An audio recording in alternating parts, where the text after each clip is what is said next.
Some of the most interesting nations and players at this season's World Cup have come from Asia, and I'm delighted to have Tiberius on the show. He's our area manager for Asia, and Tiberius, it's great to have you on the show for the first time. Welcome to the show and a debut on the podcast. How are you doing, and how are you enjoying the World Cup? Thank you so much for the invitation, first of all. Asia is brilliant. I think nobody expected the performance from this from the Asian teams and the teams from Oceania. Some matches to go, but I think not a single Asian team has disappointed and even excelled their performances and expectations. Yeah, absolutely. And that's actually a good segue into the first player we wanted to talk about here, which is Keito Nakamura from Japan. I watched their game against the Netherlands in midweek, and the start of the week, apologies. And I think he was one of the star players of the game in many ways. Obviously plays for Stade Rennais in Ligue, Ligue 2, I suppose now, in French football. How impressed have you been with him at this World Cup, and how important will he be for Japan at the tournament? Yeah, Keito Nakamura is definitely one of the Asian star players this tournament, and one of the best players of the continent in the past years. He's only 25 years old and moved to Europe at the age of 18, which is very rare for Asian players and especially players in Eastern Asia. So he is definitely very interesting for many European teams, and especially for the national team. He's always there at crucial moments, one of the best players scoring-wise, despite being mostly used at the wing position. And the match against Netherlands a few days ago he was like one of the men of the matches, if not the man of the match. His goal was very, very crucial and brilliant. Yeah, absolutely. I'm struck by potential summer movement for him after this World Cup if he does continue to impress for Japan at the World Cup. He's been obviously playing in the second tier in French football, but he's been linked with remarkable number of clubs, to be honest, when you go on his rumour page. Most notably Trabzonspor and Besiktas in Turkey, but also Sporting in Portugal. Do you think if he does continue to impress at this World Cup, he might find himself the subject of a lot of interest from clubs around Europe who might be thinking, hold on a minute, this guy's too good for the second division in France. We should go and try and sign him. Yes, perfect. You mentioned that. He's definitely one of the most rumored players from Asia in the upcoming transfer window. He is already playing very good at the World Cup and has been going down with his team in the second tier in France. So he's definitely too good for his club right now. It's a big surprise he stayed with his team. And it's perfect you mentioned it because transfer expert Di Marzio already mentioned a potential move to AS Roma. He would be at the left wing deploy, and the way he played against Netherlands on global stage for everyone to see, that he would be a very good fit for Gasparini's football at the Roma. Yeah, absolutely. I'm really intrigued to see how he and Japan do, because obviously Japan always considered dark horses at these tournaments, and I think Nakamura is a perfect example of a player who very few people knew about, and then obviously develops into this kind of potential transfer target for a number of clubs. Another player who could do something similar to Tiberius is the Uzbekistan winger Abbosbek Fayzullaev, sorry, apologies, who, I'm so intrigued by Uzbekistan at this World Cup because they strike me as, I mean, you can tell me yourself if you think so, but they strike me as maybe one of the most improved Asian teams in recent years. We obviously know about so many players. Kusanov's the perfect example for Manchester City, but there are other ones. And Abbosbek, he's now playing in the Turkish Super League, but it feels to me like he's a perfect example of a young player for a country that many people don't know much about, who could really use this World Cup as a perfect platform to show how good he and the nation are at this World Cup. Yeah, you summarized it perfectly. Uzbekistan is definitely a team to watch, especially for talents.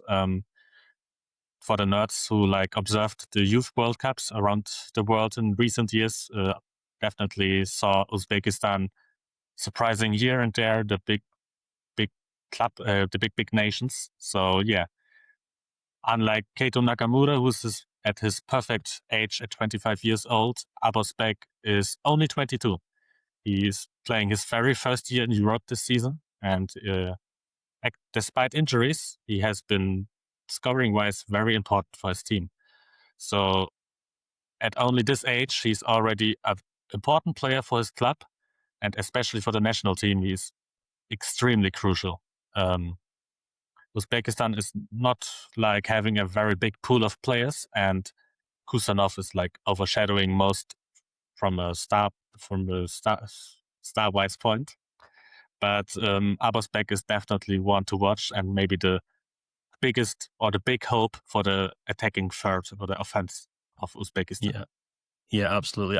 I've just checked his kind of history there, and obviously he played for CSKA Moscow for a long time. They signed him for just 500,000 euros a couple of years ago. He then moves to Turkey to Besiktas for 7.5 million euros.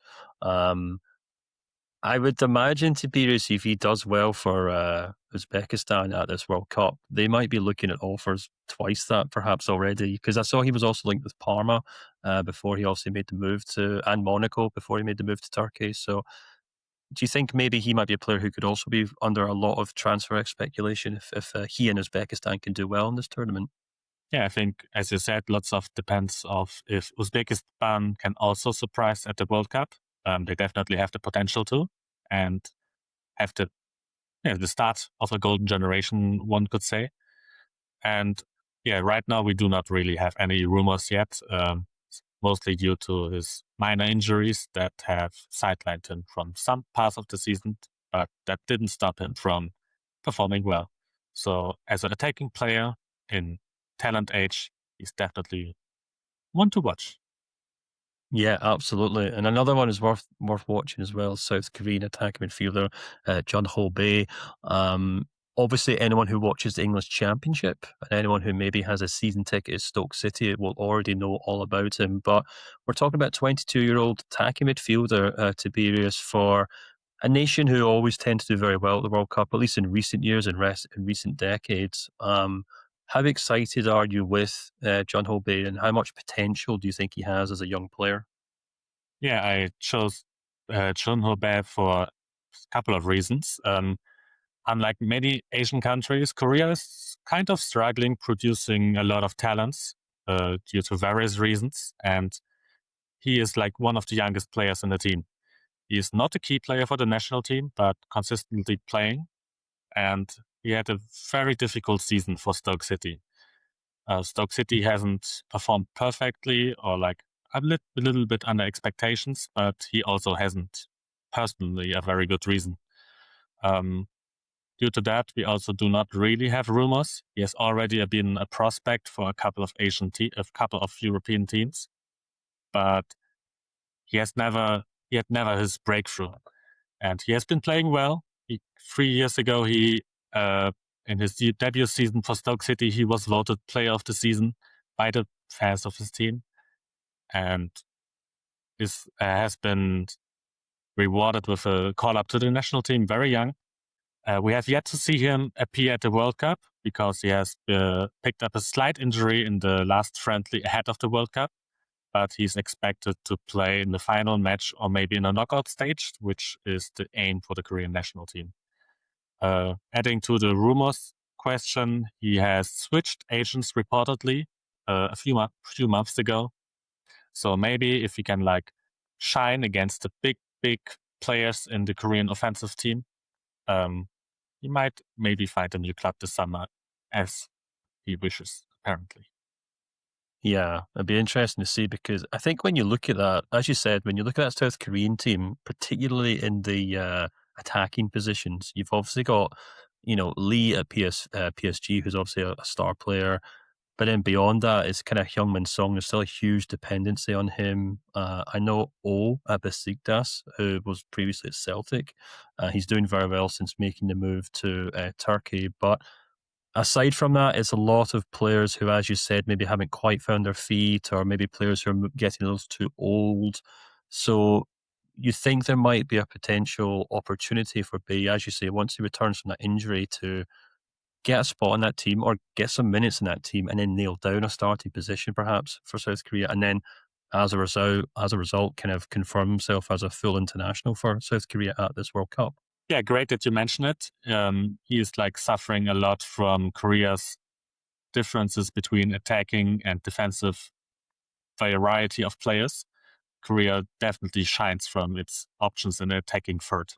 So yeah, he's like a bit behind due to minor injuries that he picked up, and he has like the star players in front of him.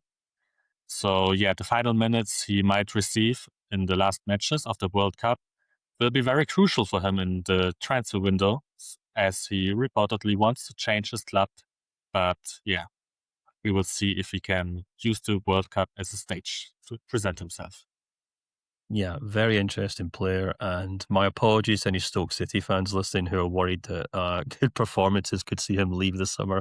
We don't mean it intentionally, we don't mean it badly, but that's just obviously the nature of football. But we'll quickly move on to the next player before we get the wrath of all Stoke City fans around the world. And now, of course, it's Musab Al-Juwayr, who's a Saudi Arabian central midfielder. A very interesting player, Tiberius, because obviously Saudi Arabia themselves are a national team who are building up to trying to become a kind of top tier national side. He's currently the second most valuable Saudi Arabian player in the world, if I'm not mistaken. He made a big money move to Al Qadsiya for 11.5 million euros in 2025. I mean, these numbers kind of speak for themselves, I suppose, but from your own impressions, how good is he as a central midfielder, and how important will he be to Saudi Arabia at this World Cup? Yeah, very good player to mention. He is similar to Korea, a big hope for the country. The national team is suffering from players reaching their climax, reaching the best age for football. So yeah, he's only turning 23 in a couple of days, and he's already one of the key players. He just earned a very, very big surprising point against top nation Uruguay. His performance has been all right. It has been solid, but he wasn't really excelling, you have to say. But yeah, as you said, second most valuable Saudi Arabian in the world, only 22 years old, central midfielder. He is extremely crucial for the future. And just ahead of the World Cup, he was eyed by many European clubs, reportedly, without specific teams named. Yeah, followed by the most valuable Saudi Arabian player who already moved to Europe, and he succeeded. There are not many cases like him, and yeah, Musab might be the next one. Yeah. Do you think people outside of Asia, or maybe even outside the Middle East, underrate the Saudi Arabian national team? Do you think maybe just assume that they're just there to fill up the numbers, and do you think he's maybe a good example of no, actually Saudi Arabia are now producing good footballers who can compete at the highest level? Yeah, that's a good question, and yeah, there's no correct answer to that. The West Asian football leagues are having a different physicality than most top leagues in the world or the top leagues in Europe. So it's very difficult for the players to adapt.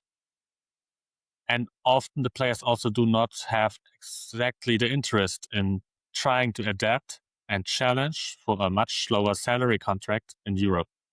So yeah, Musab just joined a new team in Saudi Arabia a year ago, and probably receives a pretty good salary as one of the best footballers from his country. So yeah, there's interest from Europe, and we will see how solid this interest is. But there are not many cases yet to really compare the Saudi Pro League, the league he's playing in, with the top leagues in Europe, because it's a big challenge. Yeah, absolutely. Well, we'll move on to the next player who's unlike the one we just spoke, but there maybe does have quite a lot of links to Europe in quite remarkable ways, actually, and that is Paul Okon-Engstler, the Australian midfielder.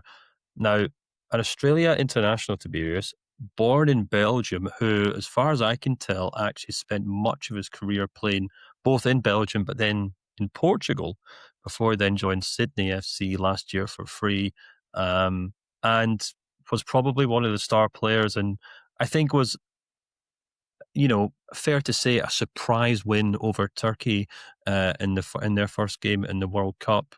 Um, What strikes you about him? What makes him so interesting as a player to you? Yeah, Paul Ocon is extremely interesting. That's why he's named last in this list. As he pointed out the many nationalities and also citizenships he has. His parents are Australian and Italian, so he has also Italian citizenship, adding to his time in Australia and Belgium and Portugal. So yeah, he has seen everything, and he's only 21 years old. And as you said, the win against Turkey was brilliant, amazing. His assist, his long pass, uh, opened the match for Australia, and it was his very first competitive international game for Australia. He only played a couple of friendlies, mostly starting 11, and yeah, I think the debut match on competitive level against Turkey couldn't be better. Yeah, I was going to make a joke about whether he should have picked Italy, but then he would be at the World Cup right now. So, but I'll refrain from doing so. Um, Again, similar to maybe Saudi Arabia, though, in the sense that maybe people have kind of underrated this Australia team going into the World Cup because perhaps it's full of more of these kind of more domestic players who are playing in domestic league where they don't get a lot of attention from European or global audiences. But I guess Paul Ocon's a good example of why we should be paying more attention to players outside of Europe, outside of South America, because when they do come to the tournaments like the World Cup, they show that they are just as good and can surprise a nation as good as Turkey. But yes, he is. The A League from Australia is just like most Asian leagues, experiencing a good number of exports to European leagues and top leagues outside of Asia. And especially the A League itself is experiencing lots of young transfers, young talents leaving the league for higher and higher transfer fees, proving the point that the A League is definitely a league to keep an eye on. And Paul Ocon is the perfect example. He is set to break the transfer record of his club this summer, a record that was just set last season. And although clubs are yet to be named, there are said to be many interests from European teams, especially because of his history in Europe and maybe also the number of experiences he already has at a young age. Yeah, absolutely. So fascinating. Tiberius, thank you so much for coming on the show and honestly bringing to my attention a number of players I'd never even heard of. I'm sure most of our listeners would probably be in the same boat. And that is honestly one of the joys I have with doing this podcast that we can, I can shine a light on the fantastic work that people at Transfermarkt are doing around the world. And you are a perfect example of that. So thank you so much for coming on the show. And we'll hopefully have you back on soon. Thank you so much for having me. It's a joy. Thank you.